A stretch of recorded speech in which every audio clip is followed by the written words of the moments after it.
దేవునికి స్తోత్రం. అందరికీ వందనాలు. యోహాను సువార్త 3:36. కుమారుని యందు విశ్వాసముంచువాడే నిత్య జీవము గలవాడు. కుమారునికి విధేయుడు కానివాడు జీవము చూడడు గాని దేవుని ఉగ్రత వాని మీద నిలిచియుండును. దేవుడు మానవులను ఆశీర్వదించుట కొరకు, వారితో సహవాసం చేయుట కొరకు, వారితో స్నేహం చేయుట కొరకు, వారికి సమృద్ధి అయిన జీవం ఇచ్చుట కొరకు, అనుగ్రహించుట కొరకు సృష్టించుకున్నాడు.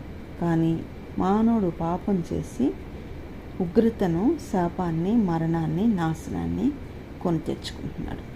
యాక్చువల్గా మానవుడు సృష్టించబడింది ఆశీర్వాదం పొందుటకు, ఫేవరు, బ్లెస్సింగు, ఫ్రెండ్షిప్, లైఫ్ దేవుని యొద్ద నుండి పొందుకొనుటకు సృష్టించబడిన మానవుడు పాపం చేసి ఉగ్రతను, శాపాన్ని, మరణాన్ని, నాశనాన్ని పొందుకుంటున్నాడు.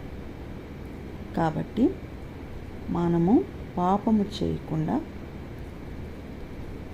ఎంతగా పరిశుద్ధతను కాపాడుకుంటే అంతగా దేవుని ఆశీర్వాదాన్ని, ఆయన సమృద్ధి అయిన జీవాన్ని, ఆయనతో స్నేహాన్ని, అనుగ్రహాన్ని పొందుకుంటాం. ఆమేన్.